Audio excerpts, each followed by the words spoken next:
Hello दोस्तों, आपका स्वागत है एक और वीडियो में। तो दोस्तों, आज का हमारा टॉपिक है हिंदी साहित्य के महत्वपूर्ण प्रश्नोत्तर, जो हमने हिंदी साहित्य से लघु उत्तरीय प्रश्नों को लिया है, जो हमारी परीक्षा में आने की संभावना है और हमारे लगातार परीक्षा में आ रहे हैं। तो आइए हम इन क्वेश्चनों का उत्तर देखते हैं। ये हमारे क्लास 10 और क्लास 12 दोनों के लिए है। तो आइए हम देखते हैं। पहला क्वेश्चन हमारा क्या है। हिंदी सॉरी द्विवेदी युग की सर्वाधिक प्रसिद्ध साहित्यिक पत्रिका तथा उसके संपादक का नाम लिखिए। उत्तर देखिए हमारा इसका क्या हो जाएगा। हमें कैसे लिखना है। द्विवेदी युग के सर्वाधिक प्रसिद्ध साहित्यिक पत्रिका सरस्वती। जो द्विवेदी युग की सबसे अधिक प्रसिद्ध पत्रिका वो हमारा है सरस्वती पत्रिका है। इसके संपादक हैं आचार्य महावीर प्रसाद द्विवेदी। तो आपको कैसे याद रहेगा, देखिए द्विवेदी युग तो आचार्य महावीर प्रसाद द्विवेदी, इनकी लास्ट में द्विवेदी है, तो द्विवेदी युग की पत्रिका है सरस्वती। इसके जो संपादक थे कौन थे, आचार्य महावीर प्रसाद द्विवेदी। और दूसरा देखिए हमारा उत्तर क्या है, दूसरा क्वेश्चन क्या है। परीक्षा गुरु नामक रचना की विधा है।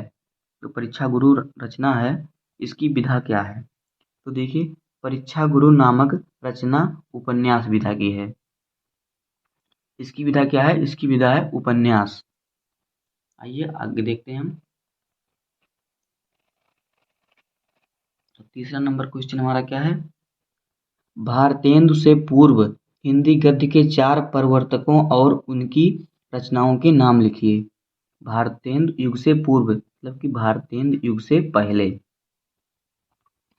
तो भारतेंदु युग से पूर्व हिंदी गद्य के 4 प्रवर्तकों और उनकी एक एक रचनाओं के नाम निम्नलिखित हैं। पहला हमारा क्या है, मुंशी इंशाअल्लाह खां। इनकी कहानी, इनकी रचना क्या है, रानी केतकी की कहानी। मुंशी इंशाअल्लाह खां की रचना है रानी केतकी की कहानी। दूसरा कौन है, सदा सुखलाल, इनकी रचना है सुख सागर। तीसरा है लल्लू लाल, इनकी रचना है प्रेम सागर। और चौथा है सदल मिश्र, इनकी रचना है नासी केतोपाख्यान। तो ये चारों जो हमारे कवि हैं, इनकी जो लेखक या कवि हैं, तो इनकी जो रचना है, ये जो है लेखक हैं, इनकी जो ये रचना है बहुत इंपॉर्टेंट है हमारे बोर्ड परीक्षा में। इसमें तो पक्का कुछ ना कुछ आपको मिलेगा ही। जो हमने आज का वीडियो बनाया इसमें से आपको 2-3 नंबर तक तो मिलेगा ही। आइए देखते हैं अगला क्वेश्चन हमारा क्या है। Question number 4। क्वेश्चन नंबर 4 देखिए हमारा क्या है। नई कविता से आप क्या समझते हैं। उसका उत्तर क्या है।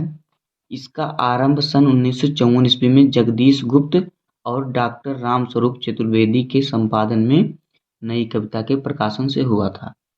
जो नई कविता है इसका प्रकाशन 1954 ईस्वी में हुआ था। तो आपको इस तरह से लिखना है कि जब आपको क्वेश्चन आएगा कि नई कविता से आप क्या समझते हैं, या आएगा नई कविता का आरंभ कब हुआ।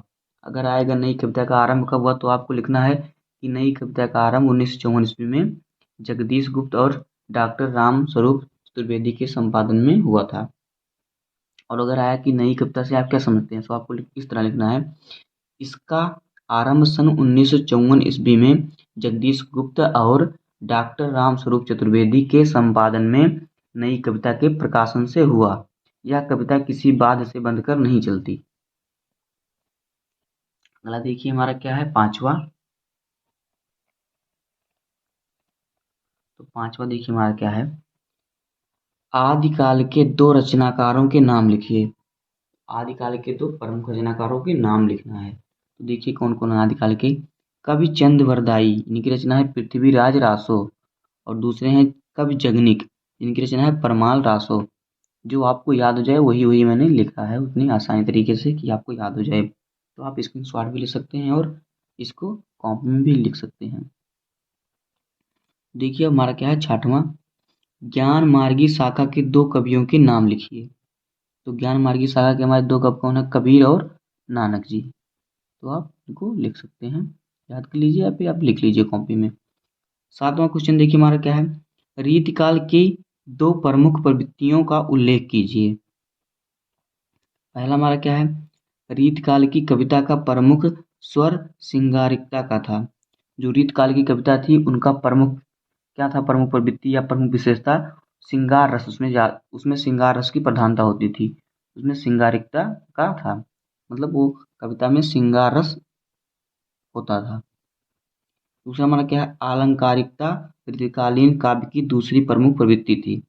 पहली जो प्रवृत्ति थी हमारी थी क्या? श्रृंगारिकता, उसमें श्रृंगार रस की भावना पाई जाती थी, उसमें श्रृंगार रस पाया जाता था। और दूसरी क्या थी विशेषता? अलंकारिकता, वो अलंकार भी उसमें पाए जाते थे, अलंकार से ही वो कविता की रचना करते थे।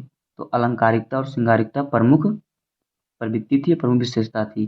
प्रथम प्रमुख विशेषता क्या थी? श्रृंगारिकता, और दूसरी प्रमुख विशेषता थी अलंकारिकता।